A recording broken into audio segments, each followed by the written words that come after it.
Hello viewers, आज का tutorial Microsoft Excel charts and graphs का थर्ड पार्ट है। इस पार्ट में हम लेवल 3 के चार्ट्स डिस्कस करेंगे और इस ट्यूटोरियल को हमने हार्ड का लेवल दिया है। इस ट्यूटोरियल में हमारे पास कई सारे चार्ट्स हैं जो हम डिस्कस करेंगे। हम स्टार्ट करेंगे रेडार चार्ट से, फिर हम डिस्कस करेंगे bubble, stock, surface, 3D maps, Gantt chart, tree map, network diagram, sunburst chart, Pareto chart और फिर फाइनली हम डिस्कस करेंगे फनल चार्ट्स। यहाँ पे आपको सारे चार्ट्स के नाम हिंदी और उर्दू में दिखाई दे रहे हैं। इन चार्ट्स की सैम्पल डेटा की शीट वीडियो डिस्क्रिप्शन में लिंक्ड है, वहाँ से आप डाउनलोड करके इस ट्यूटोरियल को फॉलो कर सकते हैं। तो चलिए अब अपनी एक्सेल शीट की तरफ चलते हैं और अपने चार्ट्स को एक एक करके डिस्कस करते हैं। एक रेडार चार्ट एक ऐसा चार्ट होता है जो कि मकड़ी के वेब या स्पाइडर वेब की तरह दिखाई देता है। इसमें हर लाइन एक अलग कैटेगरी को दिखाती है। आप रेडार चार्ट्स अलग अलग कैटेगरी की वैल्यूज़ को कंपेयर करने के लिए यूज़ कर सकते हैं। आप ये देख सकते हैं कि आपकी कंपनी में कौन सी चीज़ें स्ट्रॉन्ग हैं, कौन सी चीज़ें वीक हैं जिस पे आपको अटेंशन देनी है। आप ये भी देख सकते हैं कि किस तरह से आपकी कंपनी या आपका कोई भी डेटा टाइम के साथ आगे या पीछे बढ़ रहा है।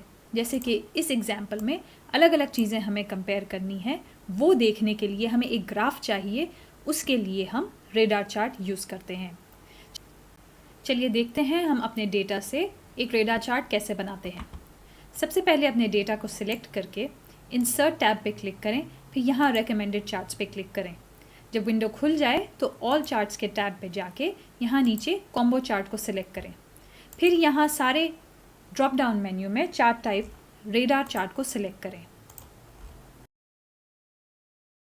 जब ये सिलेक्ट हो जाए ओके पे क्लिक करें। उसके बाद आपका चार्ट यहाँ इंसर्ट हो जाएगा। इसके बाद फिर यहाँ चार्ट डिज़ाइन के टैब में स्विच रो कॉलम पे क्लिक करें। उसके बाद फिर हम यहाँ पे थोड़ी सी फॉर्मेटिंग चेंजेस करेंगे। सबसे पहले हम अपने लेजेंड को राइट साइड पे लेकर आएंगे। उसके लिए प्लस साइन पे क्लिक करें, लेजेंड पे ला के क्लिक करें और फिर राइट पे क्लिक करें। उससे आपका लेजेंड राइट साइड पे आ जाएगा। उसके बाद अपने चार्ट को सिलेक्ट करें और चेंज चार्ट टाइप के ऊपर क्लिक करें। यहाँ पे हम सिर्फ उन वैल्यूज़ को सेकेंडरी एक्सेस पे डालना चाहते हैं जो नंबर्स हैं।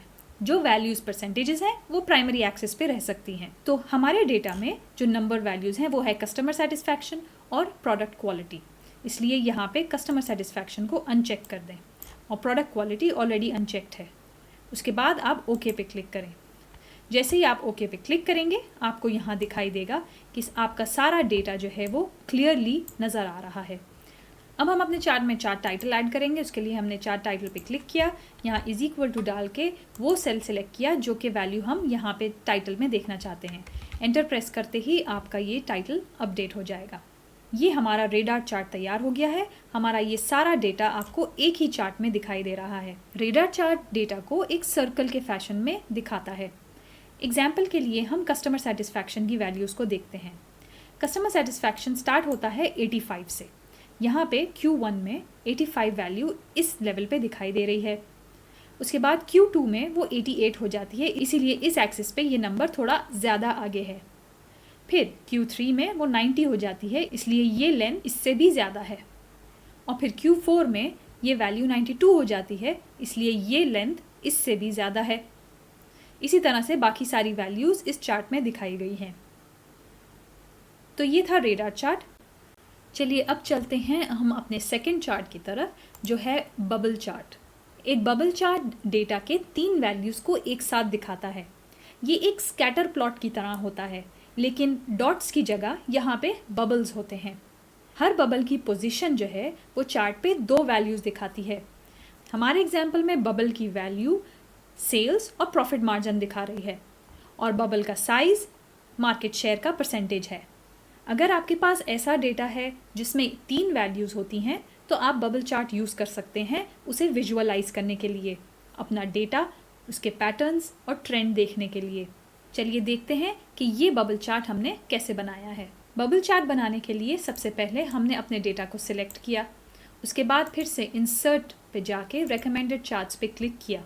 जैसे पॉपअप खुलता है यहाँ पे ऑल चार्ट्स पे क्लिक करके आप XY स्कैटर पे क्लिक करेंगे।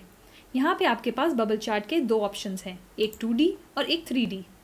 हम 2D वाले ऑप्शन पे क्लिक करते हैं और फिर ये वाले चार्ट को सिलेक्ट करते हैं और फिर ओके पे क्लिक करेंगे। जैसे ही हम ओके पे क्लिक करते हैं हमारे चार्ट की सारी वैल्यूज़ एक बबल के फॉर्म में दिखाई दे रही हैं। अब हम इसे फॉर्मेट करते हैं, उसके लिए हम प्लस साइन पे क्लिक करेंगे और फिर हम डेटा लेबल्स को सिलेक्ट करेंगे। इससे हमें सारी वैल्यूज़ अभी दिखाई नहीं दे रही, इसीलिए हम डेटा लेबल्स के इस एरो पे क्लिक करेंगे और फिर मोर ऑप्शंस पे क्लिक करेंगे। राइट साइड पे यहाँ पे आपके मोर ऑप्शंस खुल जाएंगे। हम एक्स वैल्यू, वाई वैल्यू और बबल साइज तीनों वैल्यूज़ को अपने चार्ट पे देखना चाहते हैं। उसके बाद फिर हम चार्ट टाइटल पे क्लिक करेंगे और इज इक्वल टू डालकर उस सेल को सिलेक्ट करेंगे जिसका टाइटल हम इसमें देखना चाहते हैं। एंटर प्रेस करेंगे और आपका बबल चार्ट तैयार है। यहाँ अगर हम देखेंगे तो ये वाला बबल जो है, जो 725 और 20 की वैल्यू दिखा रहा है, वो बेसिकली प्रोडक्ट डी के बारे में हमें बता रहा है। इस बबल की पोजीशन 725 पे है और इसका साइज 20 है। ये सबसे बड़ा इसलिए है क्योंकि यहाँ मार्केट शेयर में सबसे बड़ी वैल्यू 20 ही है। तो ये था हमारा बबल चार्ट। अब चलते हैं हम अपने तीसरे चार्ट की तरफ, जो है stock open close chart. Stock open close chart एक ऐसा फाइनेंशियल चार्ट होता है जो आपके स्टॉक का प्राइस शुरू से लेकर दिन के आखिर तक दिखाता है। ओपन प्राइस वो प्राइस होता है जिस पे स्टॉक था जब मार्केट खुली थी, और क्लोज प्राइस जब मार्केट बंद होती है, स्टॉक का जो प्राइस होता है उसे क्लोज प्राइस कहते हैं। ये चार्ट्स आपको ये बता सकते हैं कि स्टॉक का प्राइस पूरे दिन में किस तरह से ऊपर नीचे गया है। आप अपना स्टॉक बेचने का या खरीदने का डिसीजन ले सकते हैं।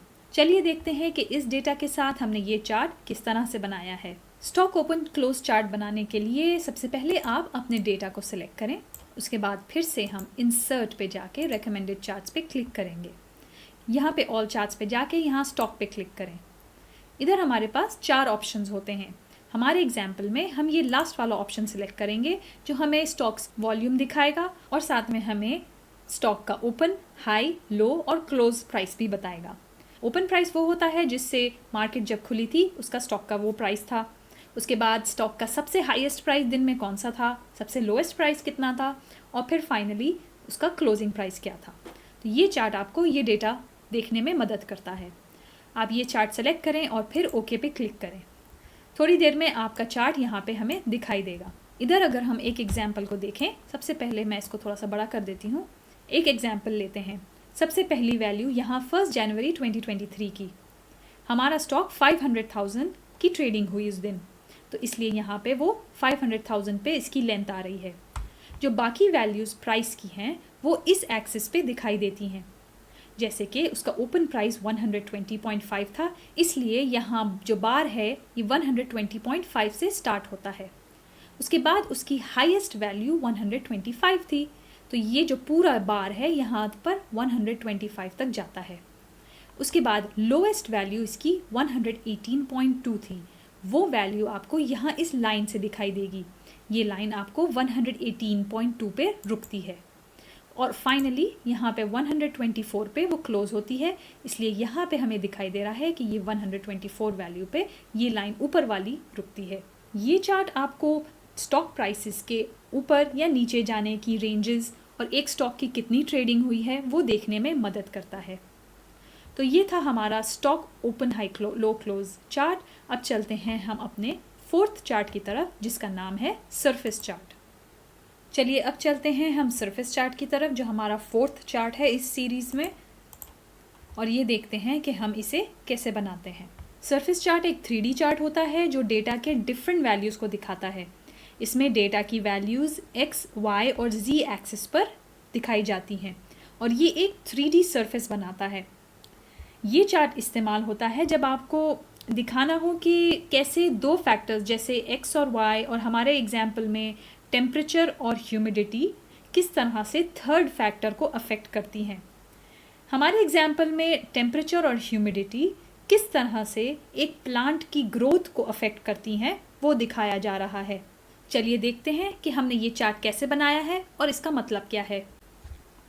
जब भी आप सरफेस चार्ट बनाएं तो उसकी x और y वैल्यूज़ इस तरह से टेबल में ऊपर दिखाई देनी चाहिए, और जो 3rd वैल्यू, जो डिपेंडेंट वैल्यू, जो ऐसी वैल्यू होती है जो इन दोनों वैल्यूज़ पर डिपेंड करती है, वो आपके टेबल में यहाँ पे ऐड होंगी। सरफेस चार्ट बनाने के लिए हम अपने पूरे इस टेबल को सिलेक्ट करेंगे और फिर इंसर्ट टैब पे जाके रेकमेंडेड चार्ट्स पे क्लिक करेंगे, फिर ऑल चार्ट्स पे क्लिक करेंगे और यहाँ पे आपको इधर सरफेस का ऑप्शन दिखाई देगा, उस पर क्लिक करें।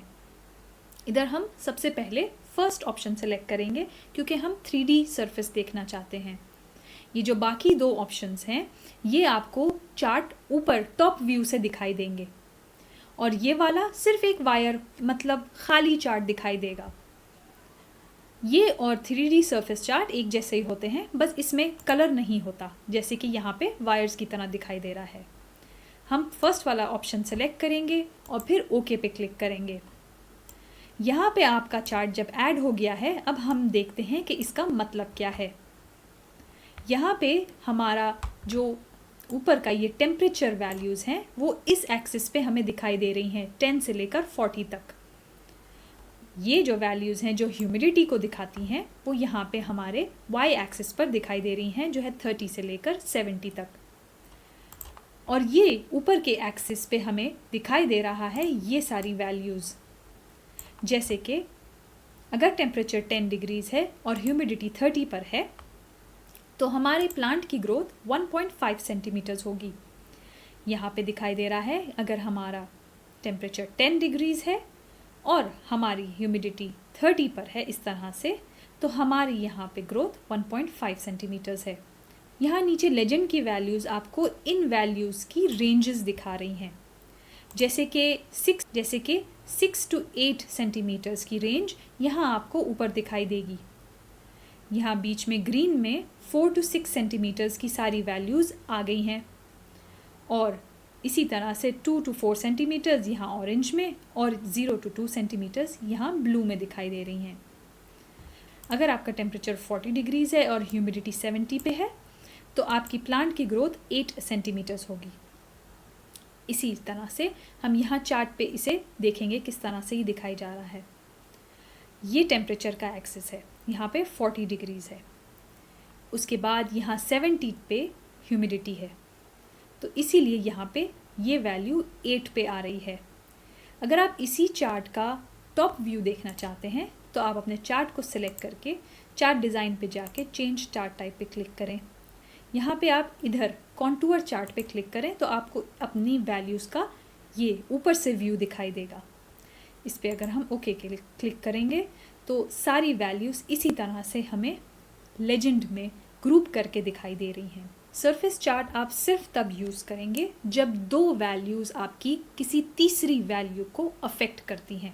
चलिए, ये था सरफेस चार्ट। अब हम अपने नेक्स्ट चार्ट की तरफ चलते हैं जो है 3D मैप्स। ये हमारा डेटा 3D मैप बनाने के लिए हम यूज़ करेंगे। 3D मैप एक ऐसा विजुअल होता है जो 3 डायमेंशंस में आपके डेटा को दिखाता है। इसमें चीज़ों को ज़्यादा रियलिस्टिक तरीके से दिखाया जा सकता है, जैसे पहाड़, बिल्डिंग्स, रास्ते। इसका इस्तेमाल यूजुअली आर्किटेक्चर या जगह को समझने के लिए किया जाता है। इस एग्जाम्पल में हम ये डेटा यूज़ करेंगे अपना 3D मैप बनाने के लिए। 3D मैप आपको डिफरेंट सिटीज़, कंट्रीज़ या एरियाज़ के डेटा को देखने में यूज़ होता है, जैसे कि पॉपुलेशन, सेल्स या वेदर का डेटा। ये मैप आपको डेटा को अच्छी तरह से समझने और कंपेयर करने में मदद करता है और आपको डेटा एक 3D मैप या एक वर्ल्ड के ग्लोब के ऊपर को दिखाता है। चलिए देखते हैं इस एग्जाम्पल में कि 3D मैप हम कैसे बनाते हैं। यहाँ पे हमारे डेटा में हमें ये दिखा रहा है कि हर कंट्री में कितनी हमारी आइसक्रीम्स की सेल्स हुई हैं। इसके लिए हम अपने डेटा को सिलेक्ट करेंगे और फिर इंसर्ट टैब पे जाएंगे। यहाँ पे आपको ये मैप्स का ऑप्शन चार्ट्स की कैटेगरी में दिखाई दे रहा है। इधर जब एरो पे क्लिक, लेकिन जब हम अपनी फाइल में यहाँ आते हैं तो यहाँ 3D मैप्स तो दिखाई ही नहीं दे रहा। तो 3D मैप्स को एक्टिवेट करने के लिए हम यहाँ जाकर राइट क्लिक करेंगे और फिर कस्टमाइज रिबन पे क्लिक करेंगे। जब ये विंडो खुल जाएगी, यहाँ पे चूज़ कमांड्स फ्रॉम में ऑल कमांड्स पे क्लिक करेंगे। थोड़ी देर में सारे कमांड्स लोड हो जाएंगे। यहाँ पे आपको 3D मैप दिखाई दे रहा है। 3D मैप हम अपने इंसर्ट टैब में देखना चाहते हैं, इसीलिए हम यहाँ पे इंसर्ट सेलेक्ट करेंगे और फिर चार्ट्स के अंदर देखना चाहते हैं। यहाँ पे हम एक नया ग्रुप क्रिएट कर देंगे। उसके बाद 3D मैप पे क्लिक करके उसमें ऐड पे क्लिक करेंगे तो यहाँ पे हमें 3D मैप हमारे नए ग्रुप के नीचे आ जाएगा। उसके बाद हम ओके पे क्लिक करेंगे। थोड़ी देर में आपको यहाँ दिखाई देगा कि 3D मैप यहाँ पे न्यू ग्रुप के नाम के नीचे ऐड हो गया है। अब हम अपने डेटा को सिलेक्ट करेंगे, उसके बाद 3D मैप पे क्लिक करेंगे और ओपन 3D मैप्स पे क्लिक करेंगे। क्योंकि हमने ये पहली दफ़ा ऐड किया है, यहाँ पे वो हमसे पूछ रहा है do you want to enable the data analysis add in to use this feature. हम इनेबल पे क्लिक करेंगे। थोड़ी देर में ये फीचर इनेबल हो जाएगी। उसके बाद आप क्लोज पे क्लिक कर दें। फिर यहाँ फिर से जाके ओपन 3D मैप्स पे क्लिक करें। उसके बाद न्यू टूर पे क्लिक करें।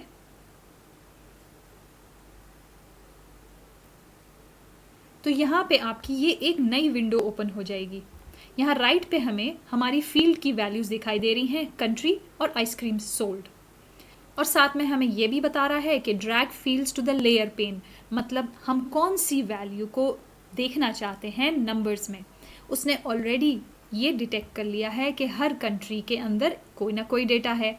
अब हम आइसक्रीम सोल्ड को ड्रैग करके हाइट की सेक्शन में डाल देंगे। जैसे ही हम उसे हाइट के सेक्शन में डालते हैं, आपको दिखाई देगा कि यहाँ पे बार्स जो हैं वो लंबे हो गए हैं। ये बार्स की लेंथ आइसक्रीम सोल्ड की वैल्यूज़ के जितनी है। जैसे ही मैं इसके ऊपर हवर करती हूँ अपने पॉइंटर को, तो ये मुझे वैल्यू दिखा देता है उस कंट्री की। मैं चाहूँ तो अपने माउस को क्लिक करके और ड्रैग करके इस ग्लोब को रोटेट भी कर सकती हूँ और ये देख सकती हूँ कि हर वैल्यू या हर कंट्री के अंदर कितनी आइसक्रीम सोल्ड हुई हैं। तो इस तरह से हम अपना एक 3D मैप बना सकते हैं। यहाँ पे आप चाहें तो एक वीडियो बना के सेव भी कर सकते हैं, या फिर कैप्चर स्क्रीन पे क्लिक करके आप एक फ़ोटो सेव कर सकते हैं जो आप अपनी प्रेजेंटेशन में यूज़ कर सकते हैं। तो ये था 3D मैप। नेक्स्ट चार्ट की तरफ, जो है एक गैंट चार्ट। गैंट चार्ट एक तरह का डायग्राम होता है जो प्रोजेक्ट्स या चार्ट्स को टाइम के हिसाब से दिखाता है। इसमें आप देख सकते हैं कि कौन सा काम कब स्टार्ट होगा, कब ख़त्म होगा और उसमें कितना टाइम लगेगा। इसका इस्तेमाल प्रोजेक्ट प्लानिंग और टाइम मैनेजमेंट के लिए होता है, ताकि आप अपने कामों को आसानी से ऑर्गेनाइज कर सकें और ये जान सकें कि किस काम पर कब काम करना है। चलिए देखते हैं कि हमने ये गैंट चार्ट किस तरह से बनाया है। हमारे पास यहाँ पे डेटा है जो ये हमें बता रहा है कि प्रोजेक्ट कब स्टार्ट होगा और उसमें कितने दिन लगेंगे। प्रोजेक्ट किक ऑफ जो है वो 1 जनवरी 2024 पे होगा और उसमें 5 दिन लगेंगे। इसे गैंट चार्ट में किस तरह से डालेंगे? यहाँ पे हमारी सारी डेट्स इस एक्सिस पे दिखाई दे रही हैं। 1 जनवरी पे हमारा प्रोजेक्ट स्टार्ट होगा और उसमें 5 दिन लगेंगे। हमारा नेक्स्ट पार्ट प्रोजेक्ट का 6 तारीख को स्टार्ट होगा, तो ये सेकंड डेट यहाँ पे एक्सिस में दिखाई दे रही है। ये 5 दिन बाद की है। तो यहाँ पे ये हमारा सेकंड टास्क जो रिक्वायरमेंट्स गैदरिंग है वो 6 तारीख को स्टार्ट होगा, लेकिन उसमें 7 दिन लगेंगे। इसीलिए इसकी वैल्यू ज़्यादा लंबी है इस प्रोजेक्ट किक ऑफ की वैल्यू से। फिर डिज़ाइन फेज़ 13th को शुरू होगा, तो यहाँ पे 13th को थर्ड मतलब डिज़ाइन फेज़ स्टार्ट होगा जो 4 दिन चलेगा। और इसी तरह से बाकी सारी वैल्यूज़ इस चार्ट में डाली गई हैं। चलिए देखते हैं हमने ये चार्ट किस तरह से बनाया है। गैंट चार्ट बनाने के लिए सबसे पहले हम ये देखेंगे कि हमारी डेट्स जो हैं वो एक नंबर फॉर्मेट में हो। उसके लिए आप अपनी स्टार्ट डेट को नंबर में डाल के उसमें से डेसिमल वैल्यूज़ हटा दें। फिर आप अपने टेबल को सेलेक्ट करें और इंसर्ट पे क्लिक करें। उसके बाद रिकमेंडेड चार्ट्स पे क्लिक करके यहाँ ऑल चार्ट्स पे जाएं। यहाँ पे हम बार चार्ट्स के ऊपर क्लिक करेंगे। गैंट चार्ट एक्सेल में पहले से ऑटोमेटिकली नहीं बना हुआ होता, इसीलिए हमें इसे फॉर्मेटिंग करके बनाना पड़ेगा। तो हम बार चार्ट सिलेक्ट करके यहाँ पे एक स्टैक्ड चार्ट को सिलेक्ट करेंगे। स्टैक्ड बार चार्ट जो यहाँ पे ये दिखाई दे रहा है, इस फर्स्ट वाले ऑप्शन को सेलेक्ट करके हम ओके पे क्लिक करेंगे। अब हमारा चार्ट थोड़ा सा हमें उस तरह से दिखाई दे रहा है जो हमारे फाइनल रिजल्ट में था। अब इसकी हम थोड़ी सी फॉर्मेटिंग करेंगे। अपनी डेट्स को वापस हम डेट के फॉर्मेट में लेकर आएंगे। उसके लिए हम डेट्स पे क्लिक करके यहाँ होम टैब पे नंबर के अंदर इधर फॉर्मेट चेंज करेंगे शॉर्ट डेट पे। जैसे ही हम चेंज करते हैं यहाँ पे एक्सेस की वैल्यूज़ बदल जाती हैं। उसके बाद हम इन ब्लू बार्स को हटाना चाहते हैं, तो हम यहाँ पे क्लिक करेंगे और राइट क्लिक करके फॉर्मेट डेटा सीरीज़ पे क्लिक करेंगे तो हमारा ये राइट साइड पे ये पैनल खुल जाएगा। यहाँ पे हम इस कलर को ट्रांसपेरेंट कर देना चाहते हैं, इसीलिए हम यहाँ फिल के ऑप्शन पे जाएंगे और यहाँ नो फिल पे क्लिक करेंगे। जैसे ही हम क्लिक करते हैं वो ब्लू वैल्यूज़ चली जाती हैं। अब हमारा चार्ट थोड़ा और गैंट चार्ट की तरह लग रहा है, लेकिन अगर आप देखें तो ये वैल्यूज़ उल्टी ऑर्डर में आई हुई हैं, इसीलिए हम इस वैल्यूज़ के सेक्शन पे क्लिक करेंगे तो यहाँ पे ये एक्सेस सिलेक्ट हो जाएगा। यहाँ पे हम राइट साइड पे फॉर्मेट एक्सेस में ये लास्ट वाला ऑप्शन जो एक्सेस ऑप्शन होता है उस पर क्लिक करेंगे। यहाँ पे एक्सेस ऑप्शन पे इसको एक्सपैंड करेंगे और कैटेगरीज इन रिवर्स ऑर्डर का यहाँ पे एक टिक बॉक्स है, उस पर टिक करेंगे। जैसे ही हम टिक करते हैं ये सारी वैल्यूज़ अब हमारे टेबल के हिसाब से दिखाई दे रही हैं। डेट्स भी अब बिल्कुल सही दिखाई दे रही हैं, लेकिन ये डेट्स जो हैं वो उन वैल्यूज़ से स्टार्ट हो रही हैं जो हमारे टेबल में बिल्कुल यूज़ ही नहीं हुई। इसीलिए हम अब इस डेट्स के एक्सेस को क्लिक करेंगे। हम चाहते हैं कि हमारी जो फर्स्ट वैल्यू है वो 1 जनवरी 2024 से स्टार्ट हो, इसीलिए हम यहाँ 1/1/2024 डालेंगे और एंटर प्रेस करेंगे। जैसे ही हम एंटर प्रेस करते हैं जो उससे पहले वाली सारी वैल्यूज़ हैं वो चली जाएंगी। अब ये ओवरलैप हो रहा है तो हमें क्लियर दिखाई नहीं दे रहा, इसीलिए हम इसकी फॉर्मेटिंग चेंज करके इसे एक एंगल पे ले आएंगे डेट्स को। इसके लिए हम होम टैब पे यहाँ अलाइनमेंट सेक्शन में ये वाला जो ऑप्शन है जिस पे ओरिएंटेशन लिखा हुआ है यहाँ पे क्लिक करेंगे और एंगल काउंटर क्लॉकवाइज जो फर्स्ट ऑप्शन है उस पर क्लिक करेंगे। इससे हमारी डेट्स जो हैं वो अब बिल्कुल क्लियर दिखाई दे रही हैं हमें। हम अपने चार्ट टाइटल को अपडेट करना चाहते हैं तो हमने चार्ट टाइटल पे क्लिक किया, = डाल के गैंट चार्ट पे क्लिक करके एंटर प्रेस कर दिया। ये बन गया हमारा गैंट चार्ट। अब चलते हैं हम अपने नेक्स्ट चार्ट की तरफ जो है एक ट्री मैप। एक्सेल में ट्री मैप एक विजुअल रिप्रेजेंटेशन होता है जो डेटा को दिखाने के लिए यूज़ होता है। इसमें रेक्टेंगल्स का यूज़ होता है जो डिफरेंट कैटेगरीज या आइटम्स को रिप्रेजेंट करते हैं। हर रेक्टेंगल का साइज़ उसकी कैटेगरी या आइटम के प्रोपोर्शन या उसके हिसाब से या उसकी इम्पोर्टेंस को दिखाता है। ये चार्ट डेटा को ऑर्गेनाइज करने और उसके कंपैरिजन करने के लिए यूज़ होता है, जहां आप एक ही लुक में देख सकते हैं कि कौन सा आइटम ज़्यादा बड़ा है या छोटा है। ट्री मैप का यूज़ करना आसान होता है जब आपको कॉम्प्लेक्स डेटा को सिंपल तरीके से समझना हो। इस एग्जाम्पल में एपेटाइजर्स का एक कैटेगरी है, वो कैटेगरी इन ब्लू बॉक्सेस या ब्लू रेक्टेंगल्स में दिखाई दे रही है। जो सबसे बड़ी वैल्यू 150 नाचोस की है वो सबसे बड़ा बॉक्स है, और जो सबसे छोटी वैल्यू है उसका बॉक्स सबसे ज़्यादा छोटा है। हर कैटेगरी को एक अलग कलर में दिखाया गया है। चलिए देखते हैं कि ये ट्री मैप हमने किस तरह से बनाया है। ट्री मैप एक्सेल में बनाना बहुत ही आसान है क्योंकि ट्री मैप चार्ट लिस्ट में आपको आराम से मिल जाता है। तो अपने टेबल पे कहीं भी क्लिक करें, उसके बाद इंसर्ट पे जाएं और फिर यहाँ रेकमेंडेड चार्ट्स पे क्लिक करके ऑल चार्ट्स पे क्लिक करें। उसके बाद यहाँ पे आपको ट्री मैप का ऑप्शन दिखाई देगा, इस पे क्लिक करें और यहाँ पे एक ही ऑप्शन है, इस पे क्लिक करके ओके पे क्लिक करें।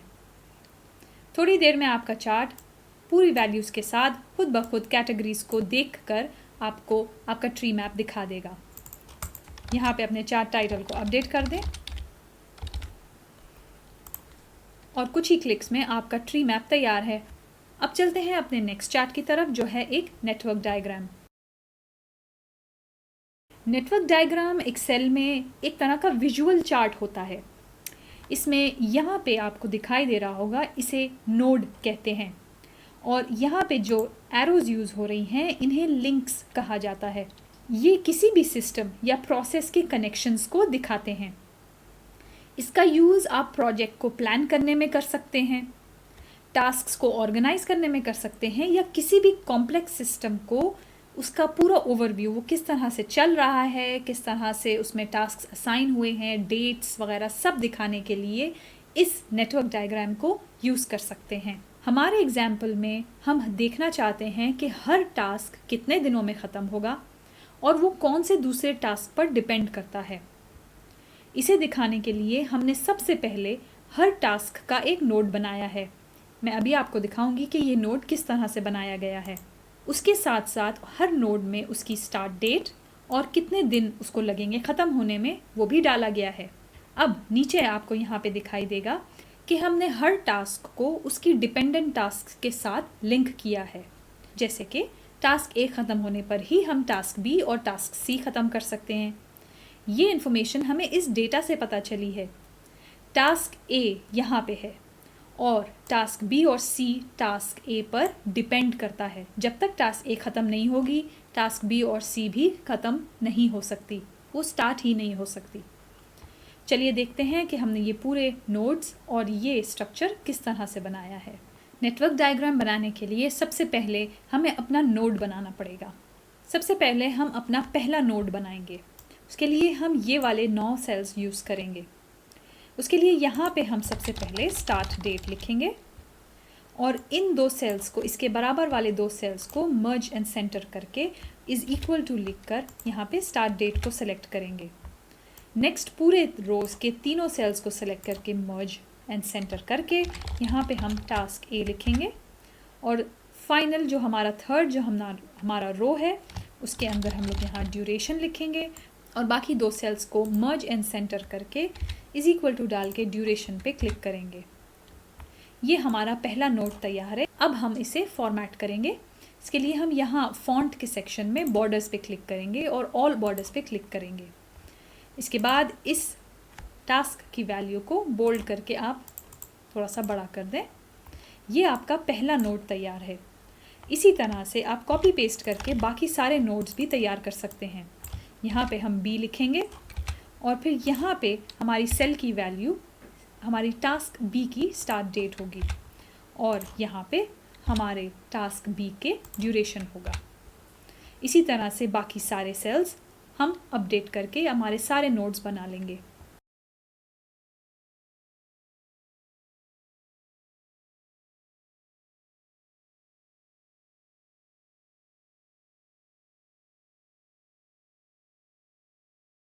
अब हमारे सारे नोड्स तैयार हैं, तो अब हम अपना नेटवर्क डायग्राम बनाएंगे। अब अपना नेटवर्क डायग्राम बनाने के लिए हम अपने सबसे पहले नोड टास्क ए को सेलेक्ट करके कंट्रोल सी करके कॉपी करेंगे। फिर यहाँ नीचे आकर हम राइट क्लिक करेंगे और पेस्ट स्पेशल पे जाएंगे। यहाँ पे इस एरो पे क्लिक करें तो यहाँ पे आपको एक ऑप्शन ऐसा दिखाई देगा जिस पे लिखा हुआ है लिंक्ड पिक्चर। इसका मतलब ये है कि जब आप पेस्ट करेंगे आपकी वैल्यूज़ इस इमेज के साथ, इस सेल के साथ लिंक्ड रहेंगी। यहाँ पे देखिए आपको ये सेल की वैल्यूज़ दिखाई दे रही हैं। जब भी आप कोई भी चेंज इधर करेंगे, लेट्स से हमने अपने टेबल में यहाँ पे 7 डाला, वो चेंज इधर और इधर दोनों जगह हमें दिखाई दे रहा है। यहाँ पे ये देखेंगे कि कौन सी टास्क्स ए पे डिपेंड करती हैं। हमारे पास बी और सी है, इसीलिए हम बी को कॉपी करेंगे और यहाँ पे राइट क्लिक करके लिंक्ड पिक्चर पेस्ट स्पेशल पे जाके और फिर हम लिंक्ड पिक्चर पे क्लिक करेंगे। यहाँ पे बी आ गया और फिर अब हम लोग सी को कॉपी करके सेम प्रोसेस फॉलो करेंगे। अब हमें इसको एरोज से लिंक करना है।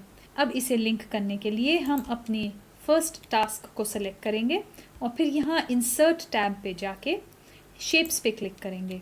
फिर यहाँ पे जो एरो है, जो कनेक्टर एल्बो एरो, जो शेप का उसका चेंज होता है, उस पर क्लिक करेंगे। यहाँ से स्टार्ट करेंगे और फिर यहाँ पे इधर क्लिक करेंगे। इसी तरह से हम सेकंड वैल्यू को भी सिलेक्ट करेंगे। इधर इंसर्ट पे जाके शेप्स और फिर एरो को सिलेक्ट करके ये सेकंड टास्क ए और टास्क सी को लिंक करेंगे। इसी तरह से आप बाकी टास्क्स को भी लिंक कर सकते हैं और आपका ये नेटवर्क डायग्राम तैयार हो जाएगा। ये आपको क्लियरली दिखा रहा है कि टास्क बी किस तरह से टास्क ए और टास्क सी किस तरह से टास्क ए पर डिपेंड करती है। तो ये था हमारा नेटवर्क डायग्राम। अब हम चलते हैं अपने नेक्स्ट चार्ट की तरफ, जो है एक sunburst chart. Sunburst chart Excel में एक ऐसा विजुअल चार्ट होता है जो डेटा को लेयर्स में दिखाता है। जैसे कि इस डेटा में हमारे पास रीजन, कैटेगरी, सब कैटेगरी, प्रोडक्ट और फिर सेल्स, कितनी इस प्रोडक्ट की सेल्स हुई हैं वो दिखा रहा है। इसमें हर लेयर या सर्कल अंदर से बाहर तक कैटेगरीज दिखाता है।